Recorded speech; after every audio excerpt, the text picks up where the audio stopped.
संस्थापकाय च धर्मस्य सर्वधर्मस्वरूपिणे अवतारवरिष्ठाय रामकृष्णाय ते।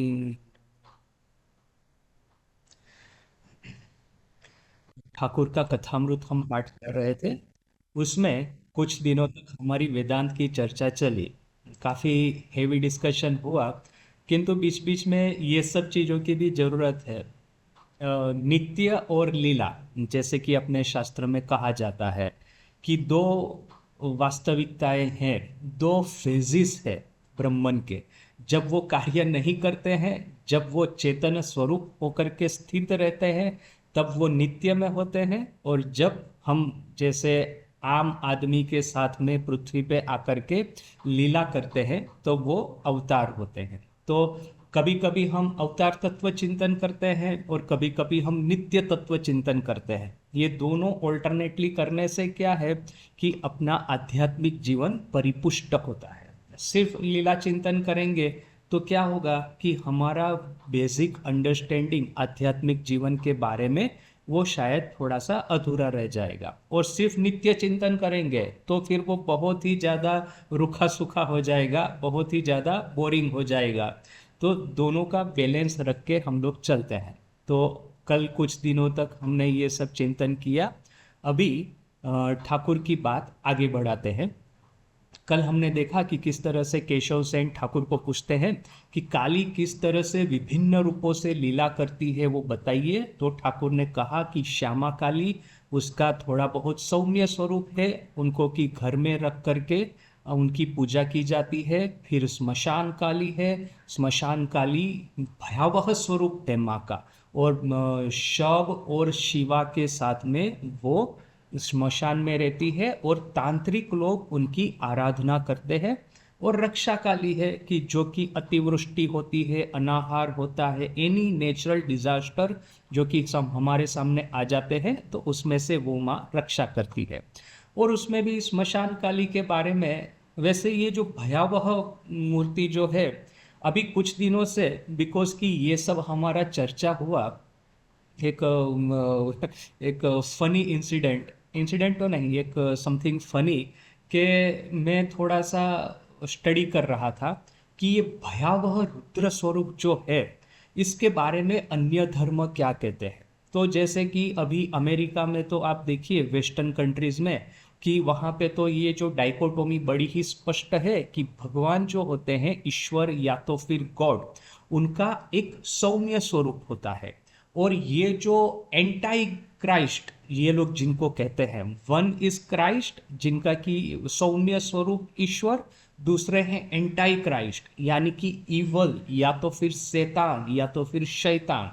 तो ये लोग सोचते हैं कि ये जो गुड एंड बैड, ये दोनों एब्सोल्युटली डिफरेंट है, इन दोनों के बीच में कोई भी रिलेशन नहीं है। और जब हमको चाहिए कि अच्छा प्राप्त करे और बुरे से दूर जाए, जैसे कि स्वामी जी का एक सुंदर कोटेशन है। स्वामी जी कहते हैं कि it is the nature of a brute to remain where he is. एक पशु होता है, उसका स्वभाव है वो जहां पे है वहीं पे वो पड़ा रहे। It is the nature of a man to seek good and avoid evil. मनुष्य का स्वभाव है कि वो अच्छा चाहता है और बुरे से दूर जाना चाहता है, बुरे को अवॉइड करना चाहता है। And it is the nature of God to go beyond both good and evil and be in everlasting bliss. Let us be God. ईश्वर का स्वभाव है, देवता का स्वभाव है कि वो अच्छा और बुरा, गुड एंड इवल, दोनों के परे जाए और अनंत शांति में मग्न हो जाए, अनंत शांतिमय समुद्र में वो डुबकी लगाए। तो आओ हम लोग सब ईश्वर बने। तो ये जो good and evil, both aspect are different points of the same reality. जिस तरह से ठाकुर ने ये कहा कि ब्रह्मन और शक्ति, नित्य और लीला एक ही वास्तविकता के दो पहलू हैं। जब वो स्थिर रहते हैं तो वो नित्य है, तब वो ब्रह्मन है। जब कार्य करते हैं तब वो साकार है तब मैं उनको शक्ति कहता हूँ। है एक ही वास्तविकता, उनके दो एस्पेक्ट है। तो वैसे ही हम लोग कह सकते हैं कि गुड और इवल, गॉड एंड सेटेन, अच्छा और बुरा, ये दोनों एक ही जगत के, एक ही माया के दो पहलू है। एक बार इस जगत में हम आ गए तो अच्छा और बुरा, इन दोनों के बीच में हम ज़्यादा ये डिस्क्रिमिनेशन नहीं कर पाएंगे। इस अर्थ में कि यदि हम ये चाहे कि मेरे साथ में सब कुछ अच्छा हो, कुछ भी बुरा ना हो, ऐसा होने ही नहीं वाला है। सबसे दुनिया का सबसे बड़ा बिलियोनियर क्यों ना हो, दुनिया का सबसे बड़ा प्रेसिडेंट सबसे पावरफुल क्यों ना हो, न कि ये भूतकाल के ये जो सब किंग एंड एम्पेरर वगैरह जो थे, कोई भी पोजीशन पे आप चले जाए, दुर्घटनाएं, ये जिसको कि ये जगत का एक वो ऐसा स्वरूप कहते हैं, भयावह कराल स्वरूप, ये प्रकृति का कराल स्वरूप हमको न स्पर्श करे, ऐसा होने ही नहीं वाला है। इसीलिए तो भगवान बुद्ध को देखिए कि राजकुमार थे, उनका जब जन्म हुआ था उसी समय उनके पिताजी को पता चल गया था या तो ये बहुत बड़ा राजा बनेगा या तो ये बहुत बड़ा सन्यासी बनेगा। तो उनको सब तरह के सुख भोग विलास में बांध करके रख दिए थे। और जैसे ही, क्योंकि पता था कि जैसे ही ये सब चीज़ों में से उनका मन थोड़ा सा भी विचलित होगा, इमीडिएटली सीधा जंगल की ओर दौड़ लगाएंगे। तो इतना सुख भोग में, इतना कंफर्ट में उनको रखा था। वो भी एक बार जब शहर नगर यात्रा करते हैं तो क्या क्या देखते हैं, एक तो वृद्ध व्यक्ति को देखते हैं, फिर एक बीमार व्यक्ति को देखते हैं, फिर एक शव देह को देखते हैं।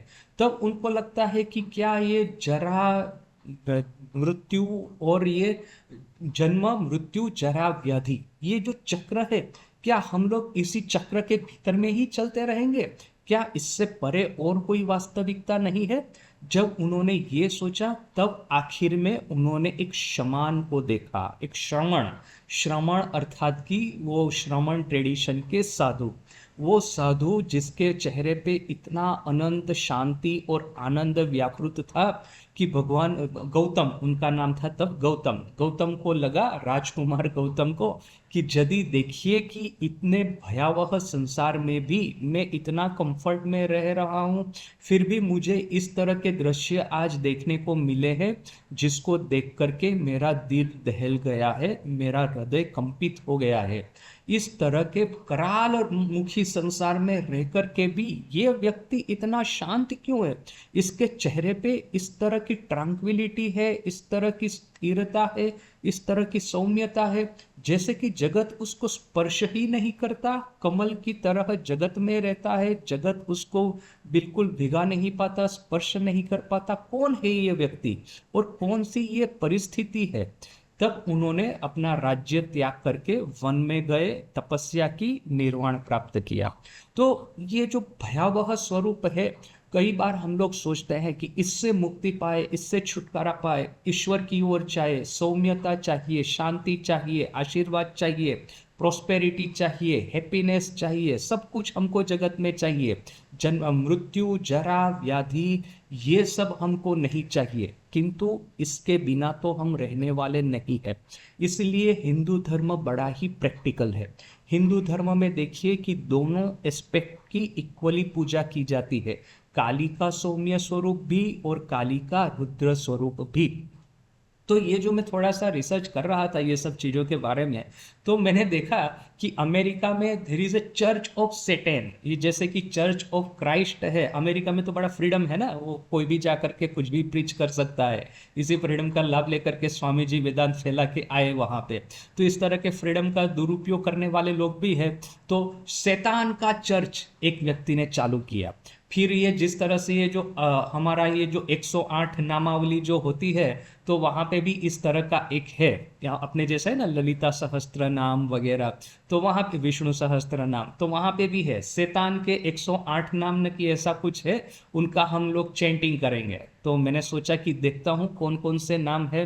तो उसने क्या किया है, ये जो शैतानी चर्च का जो फाउंडर है, उसने ये जो वर्ल्ड के जितने भी ट्रेडिशन से, कल्चर से, रिलीजन से, सब जगह से भयावह कराल व्यक्ति, मूर्ति या राक्षस या इस तरह का दैत्य ये कौन कौन से प्रत्येक कल्चर में होते हैं, तो प्रत्येक कल्चर में से कुछ कुछ नाम उसने सिलेक्ट किए, और जैसे कि ये चर्च है जो शैतान का, वो सभी पूरे पृथ्वी को रिप्रेजेंट कर पाए इस तरह से, तो उसने सभी कल्चर से उसने नाम लिए।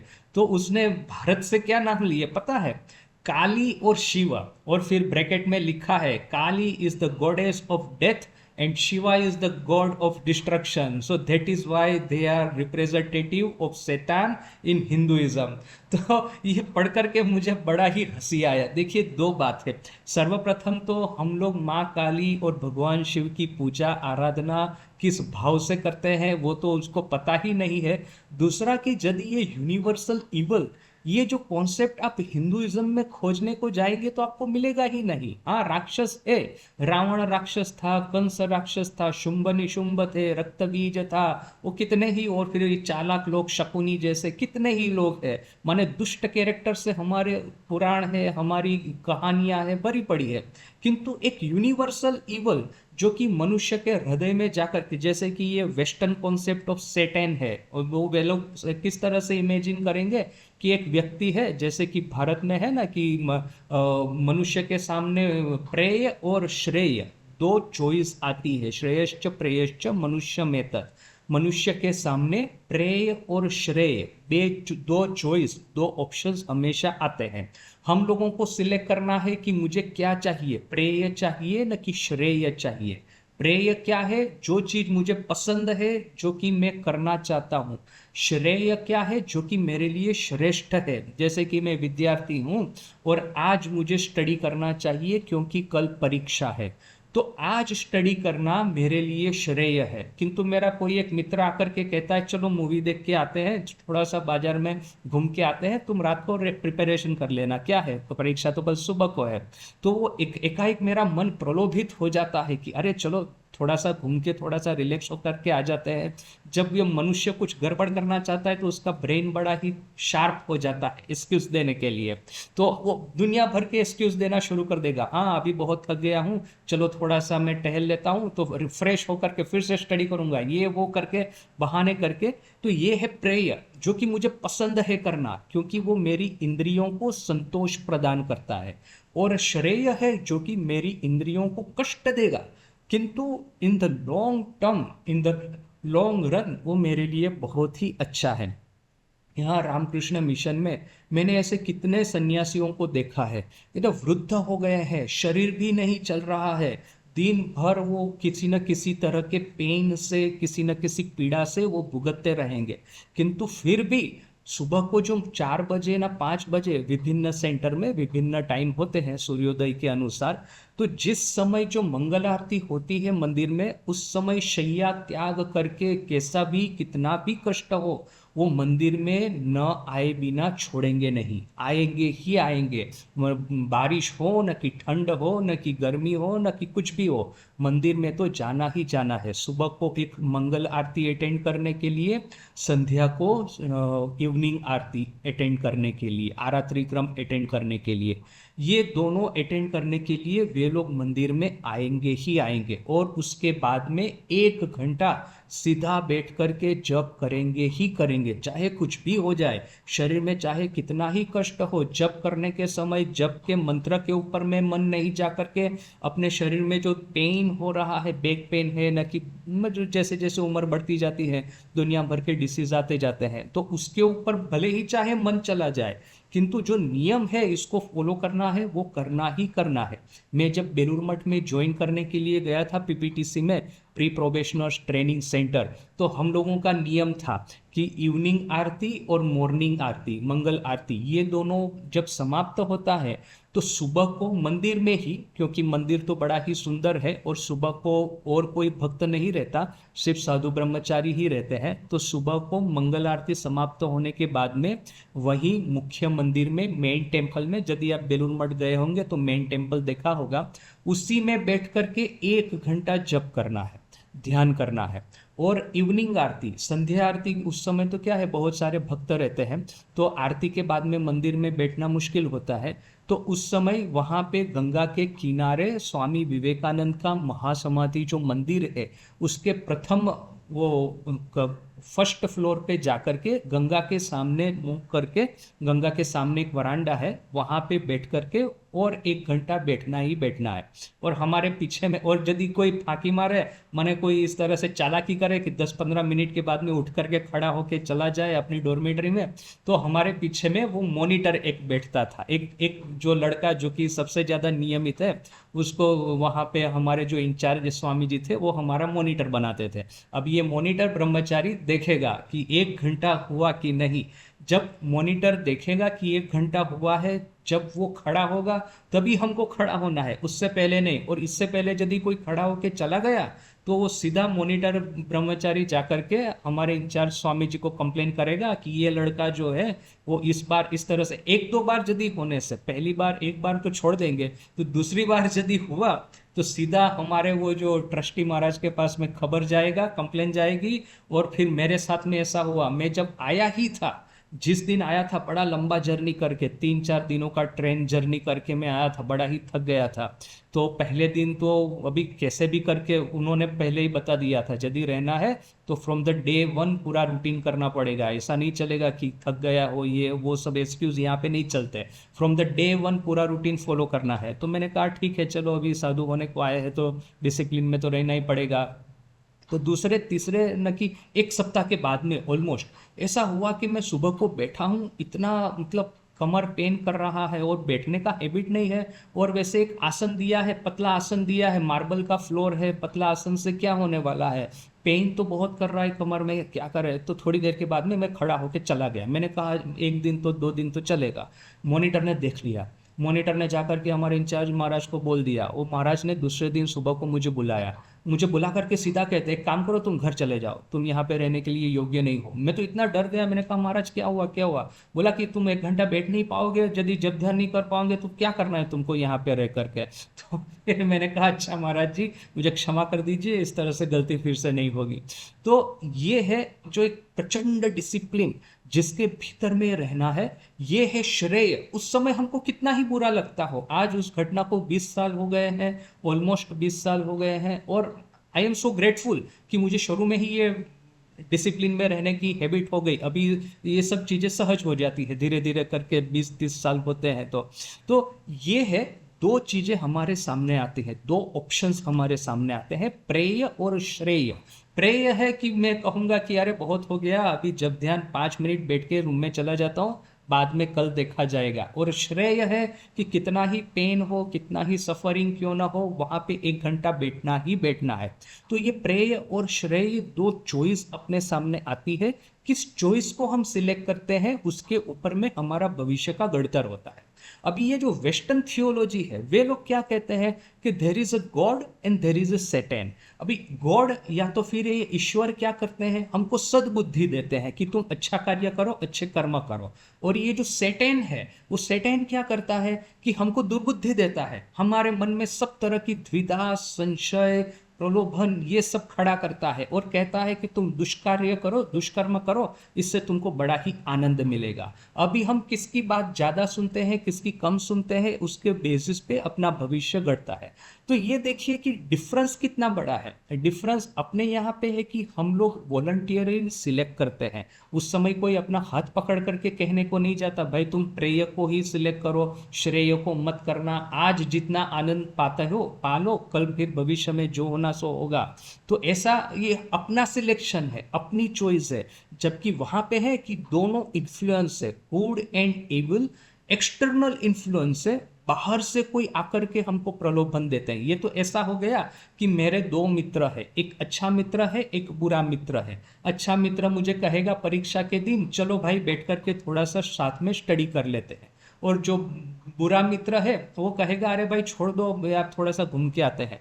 अभी किस मित्र का प्रभाव मेरे पे ज्यादा है, उस मित्र की बात सुनूंगा। ऐसा नहीं है कि मेरा खुद का एक चॉइस है, मेरा चॉइस है, किंतु उससे भी ज्यादा फैक्टर है कि ये दोनों मित्र में से मेरे पे किसका इन्फ्लुएंस ज्यादा है, किस मित्र की शक्ति ज्यादा है।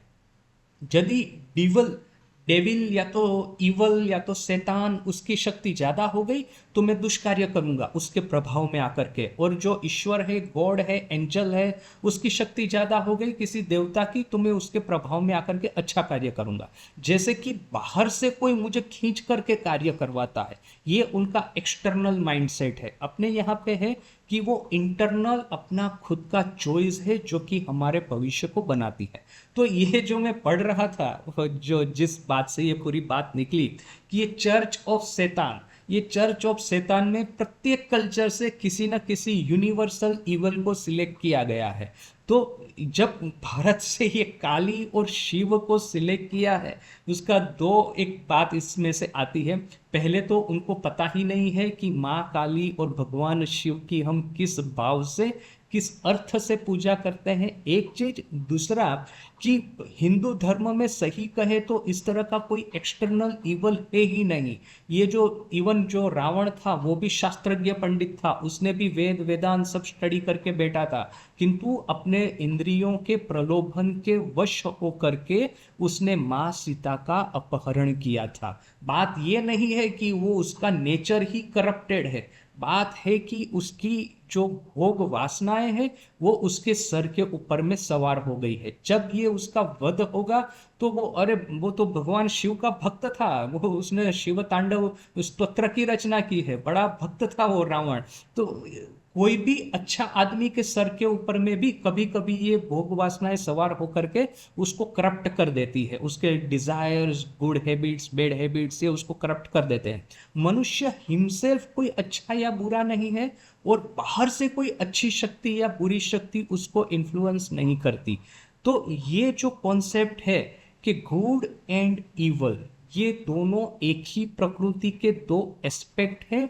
और यदि हमको एवरलास्टिंग पीस चाहिए, यदि अनंत शांति चाहिए, तो गुड एंड इवल इन दोनों के परे जाना होगा। अच्छा और बुरा, ईश्वर न कि शैतान, अच्छा देवता हो न कि राक्षस हो, राक्षसी शक्ति, आसुरी शक्ति जिसको कि गीता में कहा जाता है दैवासुर संपद विभाग योग, इस तरह से वो जो अध्याय का नाम है, दैवी संपत्ति और आसुरी संपत्ति। क्या अब डिफरेंस है? दैवी संपत्ति जिसके भीतर में है वो धीरे धीरे करके संस्कार के द्वारा खड़ी होती है। जीवन भर मैंने ये श्रेय को एक के बाद एक, प्रत्येक डग पे, प्रत्येक फुटस्टेप पे, प्रत्येक कदम पे मैंने अपने जीवन के श्रेय को सिलेक्ट करता गया हूँ।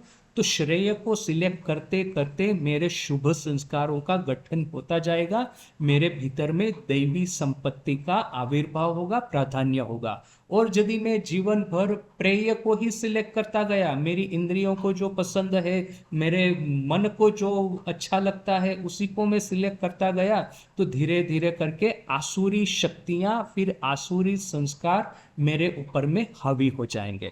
तो ये दैव और आसुरी संस्कार कोई मुझे इनहेरिटेंस में नहीं मिले, वो तो मेरे ही पूर्व जन्म के कर्मों का परिणाम है, या तो फिर मैंने जो इस जन्म में जो सब चॉइस की है, जो मैंने ऑप्शन सिलेक्ट किए हैं, उसी ऑप्शन का ये परिणाम है। दैवी संपत्ति या तो फिर आसुरी संपत्ति, दोनों में से कौन सा मेरे पास में ज्यादा है। तो ये हो गया। ये इसीलिए देखिए कि हम लोग भयावह की पूजा क्यों करते हैं, क्योंकि हमको पता है, जैसे कि कहा ना कि माया और शक्ति दोनों में डिफरेंस क्या है।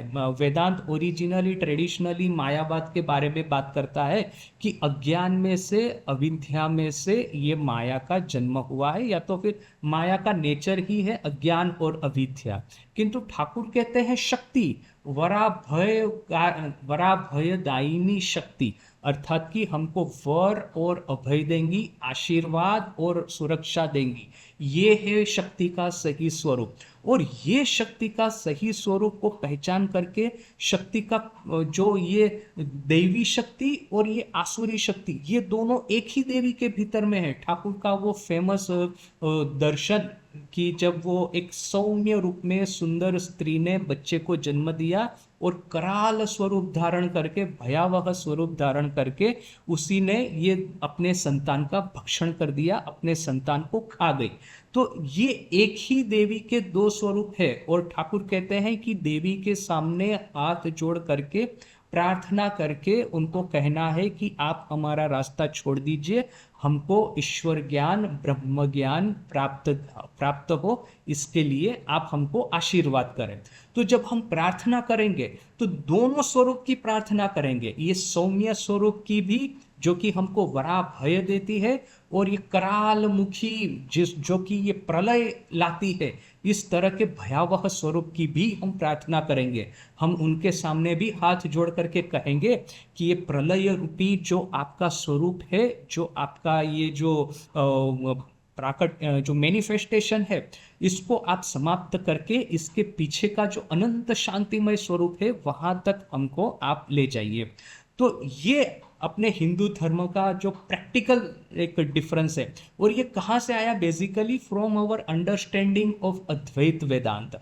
यदि अद्वैत वेदांत नहीं है तब तक ये जगत द्वैत में ही पड़ा रहेगा, तब तक ये जगत दैवी शक्ति और आसुरी शक्ति रूपी दो विभागों में बटा ही रहेगा। और हम हमेशा एक्सक्यूज देते रहेंगे कि जैसे कि अमेरिका में एक बड़ा ही फेमस एक कोट है कि जब भी कोई आदमी बुरा करता है तो उसको पूछा जाता है कि अरे तुमने इस तरह का भयावह कार्य क्यों किया, तो वो उत्तर देगा कि devil made me do it. Devil अर्थात कि वो दैत्य, इस एक तरह का कोई राक्षस, शैतान, तो he made me do it, अर्थात कि ये शैतान ने मेरे पास में ऐसा कराया। अरे भाई, बाहर से कोई आकर के तुमको इन्फ्लुएंस करे तो तुम्हारा खुद का विल पावर कहाँ पे है? ऐसा थोड़ी ना चलेगा ये कि उसने मेरे पास में ऐसा कराया इसलिए मैंने ऐसा किया, बुरा कार्य किया। कोई आकर के वो जितने भी आप कहानियां वगैरह पॉपुलर कहानियां वेस्टर्न कल्चर की देखेंगे तो हमेशा देयर इज एन एक इविल इन्फ्लुएंस होता है, जो इविल इन्फ्लुएंस आकर के उनको सब समय कहता रहता है कि आप ये बुरा कार्य करो, ये बुरा कार्य करो, किसी का मर्डर करो, कहीं पे डकैती डालो। ये सब बाहर से इन्फ्लुएंस होकर के अच्छे लोग हैं, किंतु बाहर से इन्फ्लुएंस होकर के ये करते हैं। अपने यहाँ पे भी शकुनी का इन्फ्लुएंस देखिए कि कौरवों के ऊपर में था, ये धृतराष्ट्र के ऊपर में, या तो फिर ये दुर्योधन के ऊपर में था, किंतु फिर इन लोगों के मन में पहले से ही देखेंगे कि आसुरी संपत्ति ऑलरेडी बैठी हुई है। फिर वो शकुनी की बात सुनते हैं। विदुर की बात क्यों नहीं सुनी भाई? वो भी तो वहां पे था। भीष्म पितामह की बात क्यों नहीं सुनी? उन्होंने भी उपदेश दिया था कि पांडवों के साथ में युद्ध मत करो। द्रोणाचार्य ने, जितने भी वडील थे, सब ने कहा कि भाई युद्ध मत करो, पांडवों के साथ में अन्याय मत करो, किंतु भीतर में ही जो एक आसुरी वृत्ति जम करके बैठ गई है, तो पूरा जीवन, इस जीवन में, पहले के जीवन में जितने भी वो प्रेय सब समय सिलेक्ट करते गए हैं कि मेरी इंद्रियों को, मेरे विषयों को ये वैषयिक चीजें चाहिए, इससे कि मुझे आनंद मिलता है। तो संस्कार धीरे धीरे करके दृढ़ से दृढ़तर होते गए। तो अच्छी बातें करने वाले लोगों की बात नहीं सुनी, वो शकुनी की पगली की बात सुन ली, वो कैकेयी की बात सुन ली। तो ये अच्छा, अभी वो कैकेयी का उदाहरण थोड़ा सा डिफरेंट हो जाता है, तो उसको छोड़ करके, किंतु चलो ये शकुनी तक ही सीमित रखते हैं। ये शकुनी की बात ही सुनी, ये अच्छे इन्फ्लुएंसर को नहीं सुना। तो ऐसा क्यों? क्योंकि ऑलरेडी भीतर में आसुरिक प्रवृत्तियां प्रबल होकर के बैठी हुई है। अभी वो सब एक्सक्यूज खोजती है कि हाँ उसने मुझे कहा तो मैं उसकी बात सुन लेता हूँ। तो this is a very practical difference between Hinduism and non Hindu philosophies, western philosophy, जो कि जिसके बारे में हम सबको ज़्यादा पता है। बाकी बहुत सारे फिलोसॉफीज कल्चर है, किंतु इसके बारे में हम इतना वो पढ़ने का ये टाइम नहीं देते हैं, या तो फिर इसके बारे में सहज इंफॉर्मेशन इतनी उपलब्ध नहीं है। तो जो भी है, हमने हिंदुइज्म और ये वेस्टर्न कल्चर का बेसिक स्टडी सबने किया है, ये पॉपुलर कल्चर के माध्यम से हो, न कि कोई भी किताबों के माध्यम से। इन दोनों के बीच में किंतु हमको ये एक बहुत बड़ा डिफरेंस दिखता है। तो ये हो गया ठाकुर का है ये जो भयावह स्मशान काली की उपासना के बारे में। अभी देखिए कि अच्छा, आप स्मशान काली कहो न कि ये कराल वदनी काली, इनकी उपासना तो भले हम चाहे करें, एक सामान्य अर्थ से इनको भी भोग देना चाहिए, उनको भी उनका एक प्राप्य देना चाहिए, वो तो एक हो गया। किंतु उसके बाद में पूरे सेक्ट के सेक्ट, अर्थात कि पूरे पंथ और संप्रदाय ही ऐसे खड़े हो गए कि जो कि स्मशान काली की भयावह मूर्ति की ही उपासना के ऊपर में उन्होंने अपने को लगा दिया। जैसे कि खास करके ये तंत्र संप्रदाय है, तंत्र में भी एक अघोरी संप्रदाय है। अघोरी संप्रदाय के बारे में एक समय था कि मैंने थोड़ा बहुत रिसर्च किया था। तो अभी उसमें क्या है कि जिस तरह की बातें, जिस तरह की साधनाएं करने की होती है, उसके बारे में अभी यहाँ पे डिस्कशन करने से कोई लाभ नहीं है। एक बार नरेंद्र ने कहा था कि ये पंचमकार साधना वगैरह ये सब क्या है, तो ठाकुर ने कहा कि ये सब जान करके तुमको कोई लाभ नहीं है, तुम इसके भीतर में मत जाना। तो हमको भी जाने की जरूरत नहीं है। ठाकुर ने सब तरह की साधनाएं की थी, किंतु फिर ठाकुर अपने से वो सब साधनाएं किसी को रिकमेंड नहीं करते। यहाँ पे एक इंटरेस्टिंग फैक्ट है कि शरद महाराज ने अपने से पूर्णाभिषेक किया था। पूर्णाभिषेक अर्थात की तंत्र साधना की दीक्षा। जैसे कि भगवान रामकृष्ण देव की साधना करनी है, उनके नाम का जप करना है, तो कैसे हम हमारे प्रेसिडेंट महाराज से उनके नाम का मंत्र धारण करते हैं, मंत्र प्राप्त करते हैं, तो वैसे ही तांत्रिक साधना यदि करनी होती है तो पूर्णाभिषेक बोल करके दीक्षा एक होती है, वो आपको दीक्षित होना होगा उस पद्धति में। तो योगिन माँ और शरद माँ दोनों ने इस तरह से पूर्णाभिषेक करके तंत्र साधना की थी, किंतु इसके बारे में इससे ज़्यादा कोई फैक्ट हमको नहीं मिलते। शरद महाराज ने ऐसा क्यों किया, मेरा ऐसा अनुमान है कि माँ को वो माँ के द्वारी थे, माँ की रक्षा कर, मतलब माँ की सेवा करने के लिए उन्होंने अपने को नियुक्त किया था। तो माँ शक्ति है, तो शक्ति साधना के लिए पूर्णाभिषेक करना चाहिए, ऐसा सोच करके शायद होगा। इसके बारे में बहुत ज़्यादा डिटेल अपने पास में नहीं है। किंतु ठाकुर की तांत्रिक साधनाओं के बारे में शरद महाराज ने स्वयं काफ़ी कुछ विवरण लिपिबद्ध किया है। किस तरह से कि एक नरमुंड लेकर के भैरवी ब्राह्मणी, जो ठाकुर की तंत्र गुरु थी, शक्ति साधना गुरु थी, भैरवी ब्राह्मणी, वो भैरवी ब्राह्मणी ने ठाकुर के पास में किस तरह से एक के बाद एक, आज हमको ये सब सुनकर के घृणा हो न कि लगे कि अरे इस तरह की साधनाएं भी करनी होती है क्या, किंतु वो सब तरह की साधना की थी और ठाकुर सब तरह की साधनाओं में सिद्धि भी प्राप्त किए थे। पंचमुंडी आसन बनाया था, यानी कि 5 तरह के प्राणियों के नरमुंड भी एक होता है, उनके वो जो स्कल होते हैं, मुंड, उसको जमीन में गाड़ करके उसके ऊपर में आसन बना करके वहां पे बैठ करके जब ध्यान करना होता है। तो इस तरह से काफ़ी कुछ तंत्र में जो लिखी हुई साधनाएं हैं ठाकुर ने की थी, ठाकुर ने उसमें सिद्धि भी प्राप्त की थी।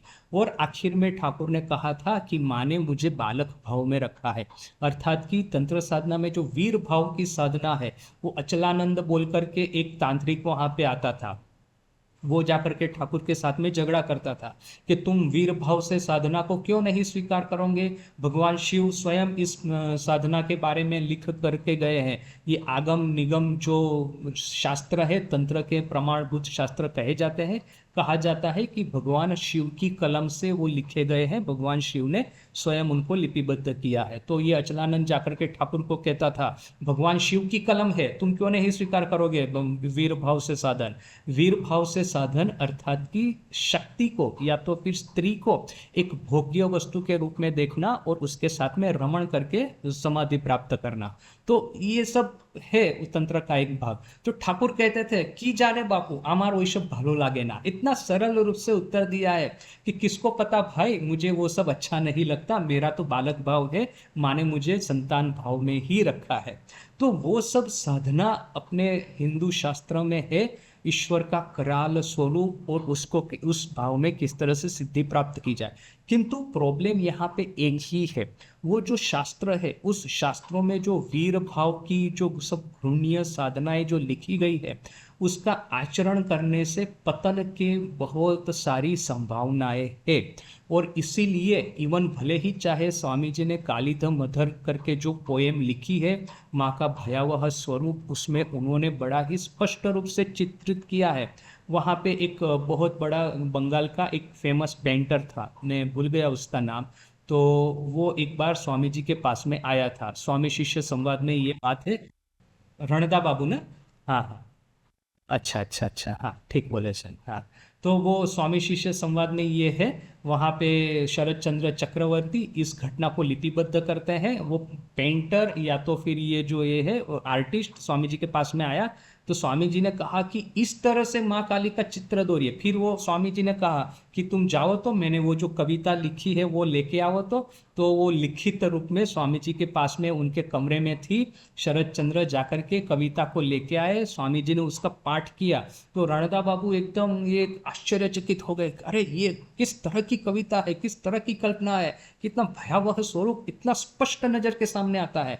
तो स्वामी जी ने कहा कि इस तरह की माँ काली की मूर्ति आप आप चित्रित कीजिए तो लगे कि आप में सही सही वो गुण है पेंटिंग के। तो उन्होंने कहा कि हाँ मैं प्रयास करता हूँ। उसके बाद में प्रयास उन्होंने किया कि नहीं पता नहीं, किंतु ये जो स्वामी जी का इतना विविड इमेजिनेशन इस पोएम में जो प्रकट होता है, इवन स्वामी जी ने भी इस तरह से तंत्र साधना करने का प्रयास नहीं किया। शिव के अवतार स्वयं है जो कि संपूर्ण शुद्ध है, उन्होंने भी इस साधन के बारे में कभी भी कोई भी बात नहीं की, क्योंकि ये जो साधन पद्धति है उसमें जाएंगे तो एक जिसका मन है वो जो मनुष्य नहीं, वो जो अति मानव होश है वही उसमें सिद्धि प्राप्त कर सकता है, और वो सिद्धि ठाकुर ने प्राप्त की थी। देखिए हम लोग सन्यासी है, प्रलोभन की चीजों से अभी बात ऐसा है, किसी भी साधना हो, कोई भी साधना हो, तो साधना में सिद्धि प्राप्त करने के लिए आपको त्याग के रास्ते पे चलना ही पड़ेगा। बिना त्याग के कोई उपाय नहीं है। त्यागे नहीं के अमृतत्व मानसु, अपने वेद में जिस तरह से कहा गया है। तो त्याग ही एकमात्र रास्ता है। पहले बाह्य त्याग कीजिए और उसके बाद में अपनी मन की वृत्तियों को शांत कीजिए। बेसिकली टेक्निकल यदि लैंग्वेज में यदि कहा जाए, योगश्चित्त वृत्ति निरोध, योग है चित्त की वृत्तियों का निरोध। तो चित्त की वृत्तियों को समाप्त करना है, शांत करना है। किंतु चित्त की वृत्तियां शांत हो उसके पहले आपको शारीरिक वृत्तियों को शांत करना होगा, ये वैषयिक वृत्तियों को शांत करना होगा। पहले स्थूल वृत्तियों को शांत कीजिए, स्थूल प्रलोभन को शांत कीजिए, उसके बाद में मन के सूक्ष्म वृत्तियां, सूक्ष्म प्रलोभन शांत होंगे। तो ये एक यात्रा है पूरी स्थूल से सूक्ष्म तक जाने की। तो हम लोग जिस तरह की संन्यास ट्रेडिशन में है, हम लोगों ने त्याग करने के लिए सबसे पहला कदम क्या लिया है कि प्रलोभन की चीजों से दूर जा करके एक आश्रम बना करके, सिक्लूडेड प्लेस बना करके हम लोग यहाँ पे रहते हैं। तो सबसे पहला तो हमने सब तरह के प्रलोभन के सामने एक स्टोन वॉल खड़ी कर दी, जिससे कि प्रलोभन ही नजर के सामने न आए। बाद में तो बात है कि प्रलोभन यदि आते हैं मन से प्रकट होते हैं तो मन को किस तरह से संयम करें, किंतु पहले तो वो बाहर के जो प्रलोभन आते हैं उसी को दूर कर दो, बाद में फिर मन के साथ में हम निपट लेंगे। जबकि तंत्र साधना है वो बिल्कुल विरुद्ध दिशा में चलती है कि जितने भी प्रलोभन है उसको सामने से आमंत्रित करो, देखो कि आपके मन में वो शक्ति है कि नहीं है कि उसके सामने विथस्टैंड कर पाए। जिस तरह से भैरवी ब्राह्मणी ने एक बार ठाकुर को क्या कहा, एक दिन रात को साधना कर रहे हैं, एक सुंदरी स्त्री को लेकर के भैरवी ब्राह्मणी आई, स्त्री को निवस्त्र किया और फिर ठाकुर को कहा कि आप उनकी गोद में बैठ करके जप कीजिए। तो ठाकुर कहते हैं कि माँ मेरी किस तरह की परीक्षा ले रही है, किंतु फिर भी माँ का नाम लेकर के अपने मन को दृढ़ कर करके इस तरह से उसकी गोद में जाके बैठे और जब जैसे ही प्रारंभ किया वैसे ही समाधि में चले गए। तो ये थी ठाकुर की महत्ता, और ये है तंत्र साधना और अपनी सामान्य साधना है। इन दोनों के बीच में डिफरेंस। हम लोग जितना भी हो सके प्रलोभन की चीजों को पहले दूर कर देते हैं, बाद में फिर मन के साथ में लिपटते हैं। वहां पे उल्टा है, प्रलोभन की चीजों को लाओ, देखो कि अपना मन कितना दृढ़ होता है। ये तोतापुरी ने ठाकुर को जिस तरह से कहा था, ठाकुर ने कहा कि मैंने तो विवाह किया है, तो क्या ये विवाह मेरे सन्यास के रास्ते में बंधक होगा? तो उस समय तोतापुरी ने कहा कि देखो, तुम यदि अपनी धर्मपत्नी के साथ में भाई बहन की तरह पवित्र शुद्ध संबंध बना करके रह सकते हो, तो देखना कि तुम्हारी साधना, संन्यास साधना बहुत ही आसानी से सिद्ध होगी। तो इवन तोतापुरी स्वीकार करते हैं ये बात, किंतु तोतापुरी खुद इस तरह का साहस नहीं करते कि कहीं विवाह करके किसी के घर पे रहे और फिर वो टेस्ट करे अपने मन को। वो खुद एक माने एकदम पक्के सन्यासी थे। तो ये सन्यास ट्रेडिशन जो है, वो जो एक सामान्य ट्रेडिशन, जनरल ट्रेडिशन अपने हिंदू धर्म में कहा जाता है, गृहस्थ और सन्यास, ये दो है। गृहस्थाश्रम में आप धार्मिक रूप से भोगों को ग्रहण कीजिए। ये धर्म जो है, धर्म हमेशा आपके भोगों के ऊपर में ऑटोमेटिक एक विराम लगाएगा। ऐसा नहीं होगा कि जिस व्यक्ति के साथ में आपको संबंध बनाने हैं बना देंगे, नहीं। एक बार आपने विवाह किया तो एक पतिव्रत या तो फिर एक पत्नी व्रत लेकर के ही रहना है। और फिर आप यदि गृहस्थ है तो आपके दुनिया भर के धर्म है पितृधर्म है, मातृधर्म है, जो माँ है उसका अपना एक धर्म है, राजा है तो उसका राज्य धर्म है, विद्यार्थी है तो विद्यार्थी धर्म है। मैं जिस अवस्था में हूँ उस अवस्था के धर्मों का मुझे पालन करना है। जो संतान है तो संतान को माता पिता का पालन लालन पालन करना है, माता पिता है तो संतान को अच्छे रखना है, परिवार को ठीक रखना है, गुरु देवताओं को दक्षिणा देनी है, सब कुछ करना है। राजा है तो राजा ऐसा नहीं कि अपने राजमहल में जाकर के सब समय वो नृत्य गीत कीर्तन वगैरह में मग्न रहे, उसको पूरा राज्य चलाने का जिम्मा, सुशासित राज्य चलाने का जिम्मा उसके सर पे है। तो सभी के अपने अपने धर्म है, धर्म का पालन करके फिर जो धार्मिक रूप से भोग प्राप्ति हो पाए वो आपको करना है। तो ये संन्यास धर्म और गृहस्थ धर्म, ये दो एक मान्य रास्ते हैं अपने हिंदू धर्म में। जबकि ये जो शक्ति साधना का, ये तंत्र साधना का रास्ता है वो पूरे धर्म वगैरह दोनों तरह से डेंजरस है। जिस तरह से वो गृहस्थ भोग ग्रहण करता है किंतु धर्म का एक अंकुश है, यहाँ पे आपको भोग भी ग्रहण करने हैं, धर्म का अंकुश भी नहीं है। संन्यास में जिस तरह से त्याग करना है किंतु सामने एक प्रोटेक्टिव वॉल आपके सामने है, संन्यास का ये जो वस्त्र धारण करने की, जो ठाकुर ने कहा ना कि चैतन्य देव ने एक गधे को भेक पहना करके उसको प्रणाम किया था। भेक अर्थात कि ये जो वैष्णव साधक होते हैं उनका यूनिफॉर्म, उनका ड्रेस। तो जो ये वैष्णव साधक का यूनिफॉर्म धारण करेगा समाज भी उनको सम्मान देगा, और फिर कोई भी साहस नहीं करेगा कि उनके सामने जाकर के कोई उल्टी पुल्टी बात करने का, पाप में पड़ जाएंगे सब, आपका 7 जन्म का सब खत्म हो जाएगा। तो ये सन्यासी को सम्मान इसीलिए दिया जाता है कि उनके सामने खुद तो सब तरह के प्रलोभन से दूर रहे, कोई उनके सामने जाकर के प्रलोभन न खड़ा करे। तो ये दोनों तरह से गृहस्थ की तरफ भोग करना है किंतु माने भोग्य वस्तु के सामने रहना है किंतु धर्म का अंकुश नहीं है। सन्यासी की तरह त्याग करना है किंतु ये जो संयम की दीवार है वो भी नहीं है। तो ये है तंत्र साधना, दोनों ओर से बड़ी ही भयानक है। भोग्य वस्तु सामने रहेगी और उसका आपको त्याग करना है विल पावर से। यदि कर पाए तो आप ईश्वर हो गए और नहीं कर पाए तो पशु हो गए। और ये साधना का जो इतिहास है, ज्यादातर लोग पाशवगिरी ही ज्यादा किए हैं, वो पशुता ही उन्होंने ज्यादा की है। कम इतने कुछ कुछ लोग होंगे जो कि इस साधना में सिद्ध हुए हैं। ठाकुर कहते हैं ना कि ये अचलानंद के बारे में, ये अचलानंद एक तांत्रिक था, वो दक्षिणेश्वर में जाकर के बीच बीच में रहता था। तो ठाकुर कहते हैं कि वो देखता हूँ कि उसके जितने भी ये लोग हैं उसके दल के सब पहले तो कारणवारी करेंगे, कारण अर्थात कि शराब, पहले तो शराब पिएंगे, उसके बाद में मैं सोचता हूँ कि ये लोग अभी क्या, अभी शराब पिए हैं, कारण पान किए हैं तो अभी बैठ करके जप करेंगे। नहीं, वो नृत्य कीर्तन वगैरह सब नृत्य गीत करना चालू कर दिया, क्या क्या सब।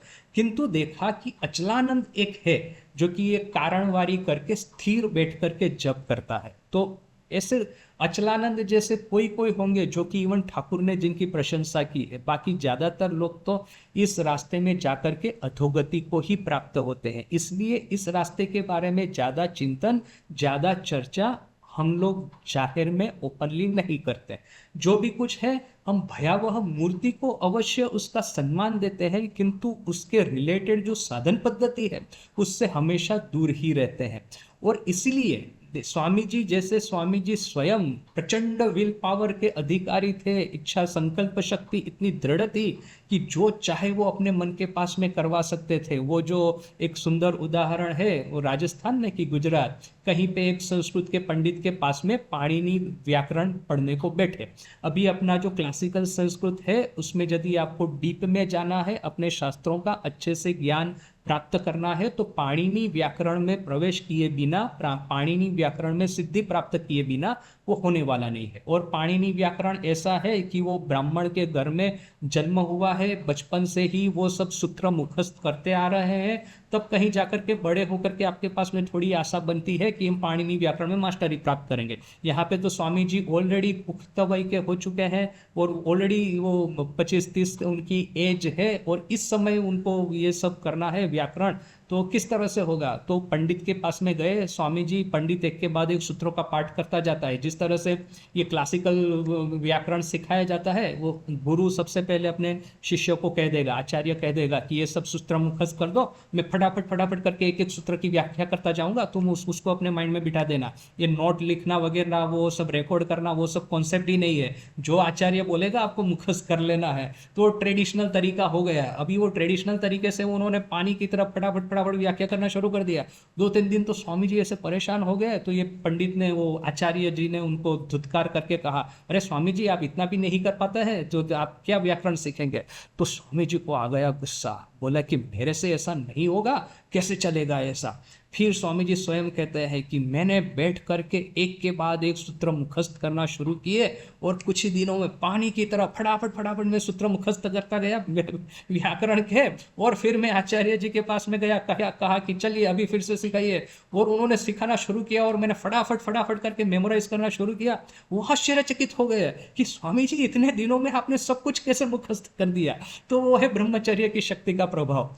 इस तरह के स्वामी जी, इस स्वामी जी ने स्वयं शक्ति साधना में प्रवेश करने का साहस नहीं किया है। ठाकुर ने उनको अनुमति नहीं दी है, क्योंकि ठाकुर की अनुमति के अनुसार ही तो सब करना है। हठ योग की साधना करने की इच्छा थी, तो ठाकुर ने बार बार प्रकट होकर के इतने करुण मुंह से, चेहरे से उनके सामने देखना शुरू किया कि स्वामी जी समझ गए कि ठाकुर की इच्छा नहीं कि मैं हठ योग की साधना करूं। तो फिर वो पौहारी बाबा को छोड़ करके फिर वो रामनगर मठ वापस चले आए।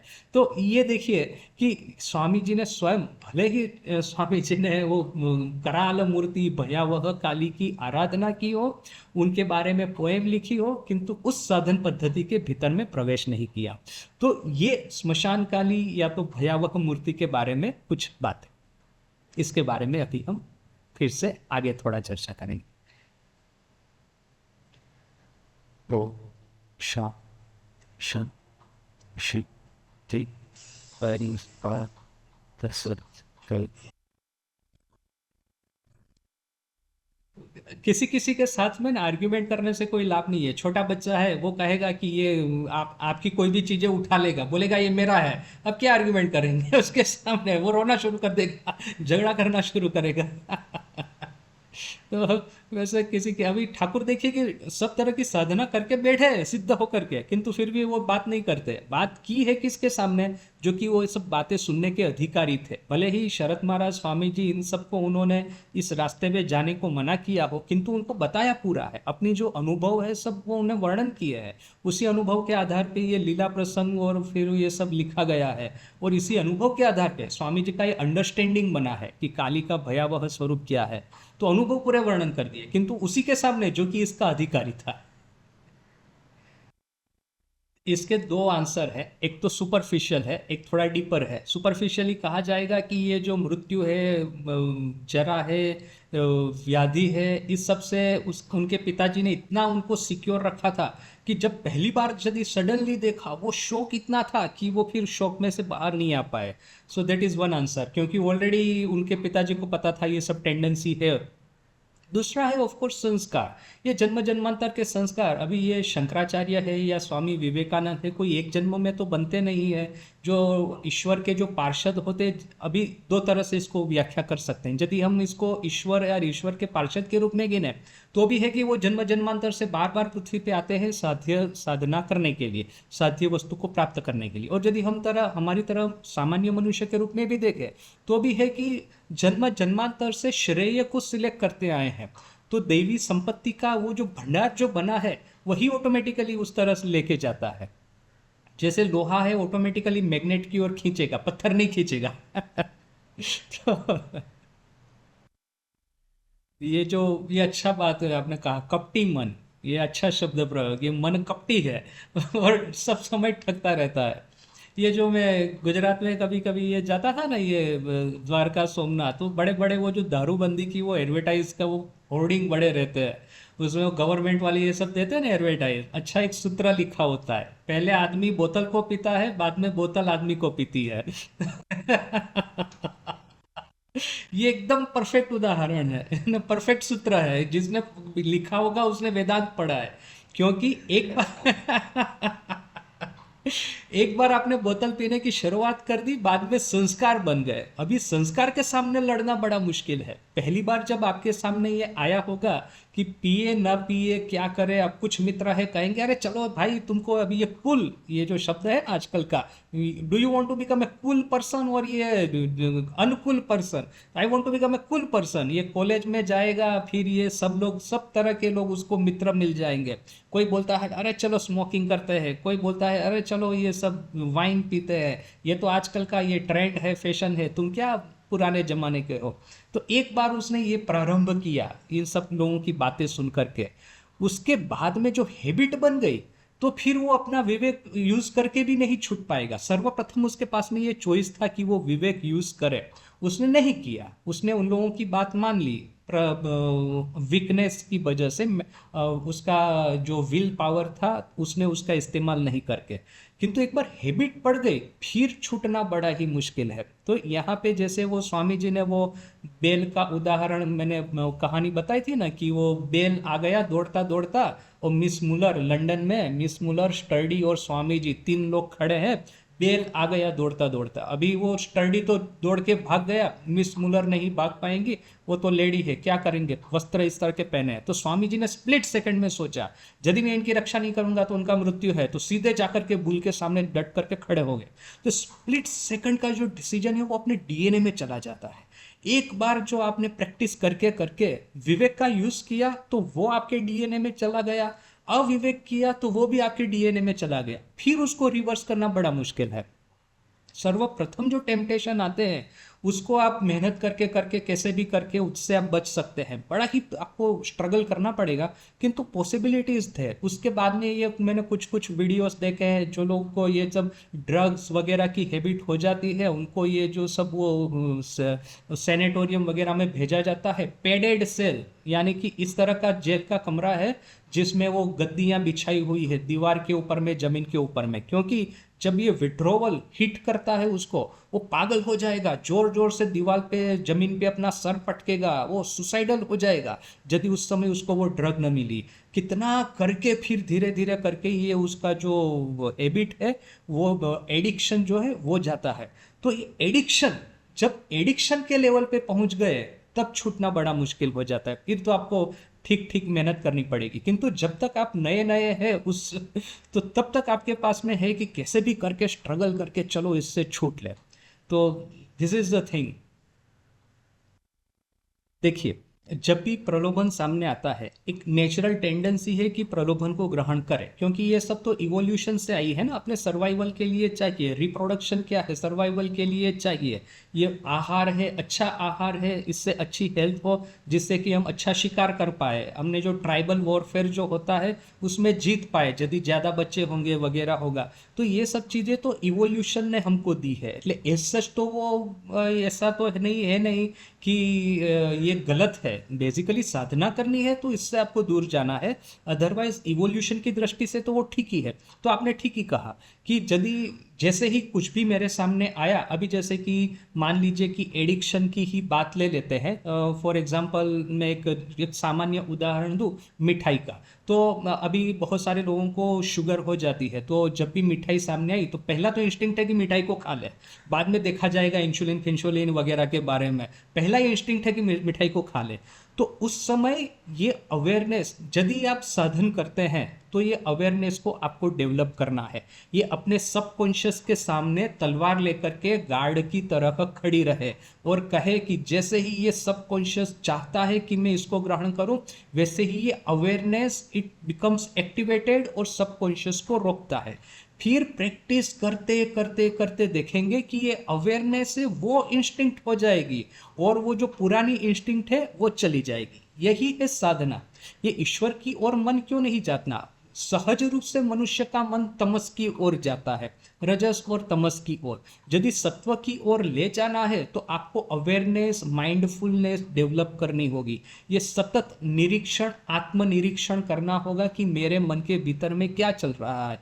क्या मेरा मन प्रलोभन की ओर जा रहा है? मेरा मन आलस्य की ओर जा रहा है? मेरा मन क्या कंफर्ट की ओर जा रहा है? तो डिटेक्ट करना है उसको, फिर उसको डिटर करना है। डिटेक्शन एंड डिटरेंस, ये दोनों कार्य ये विवेक करेगा, ये माइंडफुलनेस करेगा, ये continuous self observation and continuous self correction, यही है साधना। जैसे पहले बहुत ही कष्ट होगा, मैं 10 यदि इंस्टेंस होते हैं मिठाई खाने के, एक बार में अपने को रोक पाऊंगा, तो चलो एक बार तो मैंने रोका। इसके बाद में ऐसा हुआ कि दूसरे महीने में 10 बार मेरे सामने मिठाई रखी गई, तो मैं 2 बार अपने को रोक पाऊंगा। तीसरे महीने ऐसा हुआ, चौथे महीने, कि अभी 10 बार मेरे सामने मिठाई रखी गई, तो 3 बार मैं अपने को रोक पाया। तो धीरे धीरे करके ये डिटेक्शन एंड डिटरेंस, आत्मनिरीक्षण और आत्म संयम, ये बढ़ता जाएगा, आपके विल पावर को, आपकी संकल्प शक्ति को बढ़ाता जाएगा, विवेक को जागृत करता जाएगा। आखिर में एक ऐसा दिन आएगा कि 10 बार आपके सामने मिठाई रखी गई है, आपने एक बार भी इसको ग्रहण नहीं किया। अभी ये इंस्टिंक्टिव हो गया है कि जैसे ही मिठाई सामने आती है, उसकी खुशबू आती है, वैसे ही अपने मन में से पहला ही शब्द निकलता है, नहीं चाहिए, ले जाओ। तो वो इंस्टिंक्टिव डीएनए लेवल पे आ गया है, तब कहीं जाकर के आप साधना में सिद्धि प्राप्त किए हैं। तो this is a very difficult path, किंतु इसके पर में चले बिना ये जन्म मृत्यु जरा व्याधि की साइकिल कभी समाप्त ही नहीं होगी। हम सबको इसको प्राप्त करना ही होगा। तो अभी 1000 जन्म भुगतने के बाद में, लात खाने के बाद में, मार खाने के बाद में इस रास्ते पे चले, उससे बेटर है कि थोड़ा सा जागृत होकर के आज ही से चलना शुरू हो जाए। हो सकता है कि इस महीने 10 बार मिठाई आई तो 10 बार मैंने खा ली, अगले महीने भी ऐसा हुआ, किंतु एक तो दिन आएगा जबकि मैं पहली बार ना कहूंगा, एक तो दिन आएगा जबकि मैं दूसरी बार ना कहूंगा। तो वो तो दिन तो जैसे जैसे मैं करूंगा, इफ आई एम सिंसियर, तो वो दिन तो आने ही आने हैं। तो निष्फलता से डरे बिना, start from the beginning, start from today, आज ही सर्वप्रथम कदम लगा दो इस रास्ते के ऊपर में, तो कभी ना कभी सिद्धि अवश्य प्राप्त होगी। ये जो अमेरिका में योग इतना फेमस जो हुआ है ना आजकल, अभी रिसेंट की बात कर रहा हूँ, वो स्वामी जी के युग की तो बात एक अलग थी। आजकल फेमस इसलिए हुआ है कि योगा स्टूडियो जो लोग कहते हैं, जहाँ पे योगा प्रैक्टिस करते हैं, उनको कहते हैं योगा स्टूडियो। तो वहाँ पे ये लोग कम्युनिटी का एक कॉन्सेप्ट है कि जो लोग योगा करेंगे वहाँ पे उनका एक कम्युनिटी होता है। सब लोग एक दूसरे के साथ में कंपेयर करेंगे कि भाई वो मैंने आज इतना घंटा प्रैक्टिस किया, आज मैंने डाइट इस तरह से किया, आज मैंने इस तरह से स्टडी किया, आज इस तरह से चैंटिंग किया, आज इतना प्राणायाम किया। वो एक योगा कम्युनिटी। तो बहुत सारे मैंने इस तरह से आर्टिकल योगा के पढ़े हैं, तो मैं सोच रहा हूँ कि योगा फिलोसॉफी के बारे में आर्टिकल होगा, नहीं, वो कम्युनिटी के बारे में आर्टिकल है कि how the community supported me mentally, emotionally, कि मेरे घर में स्ट्रेस था, अभी वहाँ तो डाइवोर्स तो बड़ा ही कॉमन है, तो सिंगल पेरेंट हाउस होल्ड होते हैं, माँ है और बच्चा है, दोनों दो ही लोग एक घर में है। तो अभी वो माँ अपने बच्चे के साथ में रह रही है, वो कहती है कि मैं योगा स्टूडियो में आती हूँ तो मेरे मन को एक सधियारा पहुँचता है। अभी ये ट्रेडिशनल चर्च जो थे वो भी एक तरह से कम्युनिटी थे कि वहाँ पे आपको मानसिक सधियारा मिले, एक मेंटल सपोर्ट मिले, उसके लिए जाते थे।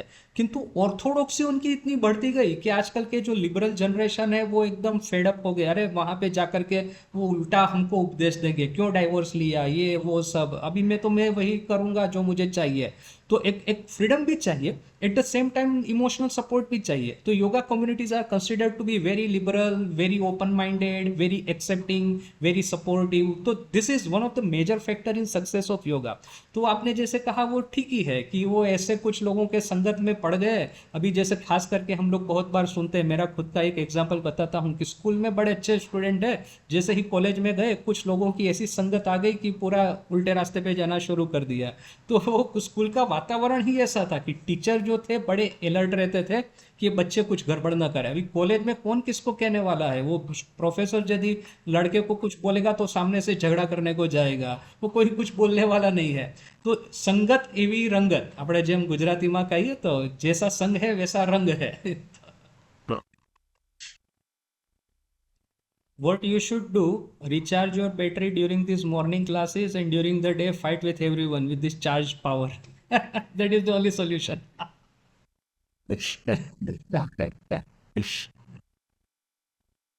एक बहुत काफी बार मैंने सुना है ये सब पढ़ते हैं ना कि एक वैसे तो एक सामान्य चोर था, वो जेल में जाकर के बहुत बड़ा गुनहगार होकर के बाहर आया। क्यों? जेल में सब बड़े बड़े चोरों की मुलाकात हो गई। तो छोटी मोटी चोरी करने की बजाय बड़ी बड़ी चोरी करेगा। ये अपने आश्रम में भी देखेंगे। मैं खास करके राजकोट में देखता था कि जितने भी भक्त आते हैं सब आपस में इतना सुंदर उनका एक रिलेशन होता है। सब लोग एक दूसरे के बारे में पूछते हैं, एक दूसरे के घर जाते हैं, फिर वो वहाँ पे ये कुछ ना कुछ आयोजन करेंगे अपने घर पे, ये पूजा का न कीर्तन का, और साधु लोग भी जाएंगे और बाकी भक्तों को भी इनवाइट करेंगे। तो इससे बड़ा एक सुंदर वातावरण होता है। ये कोई भी आप सभी अपने जैन धर्म में देखें, कहीं पे भी देखेंगे, अपने एक समाज होते हैं। समाज का एक ये होता है, कुछ न कुछ मीटिंग होता है, कुछ न कुछ कार्यक्रम होता है, सभी लोग जाते हैं। अभी बात तो दुनिया भर की वही करते हैं, किंतु देखेंगे कि आप अपने घर में इकट्ठा हो वही तीन चार आदमी, और जिस तरह की बात करेंगे, और मंदिर में वही तीन चार आदमी गए हैं और किस तरह की बात करेंगे, जगह का प्रभाव एक बिल्कुल अलग है। तो ये जो कम्युनिटीज जो होती है, there are very powerful factor to support us in our spiritual journey.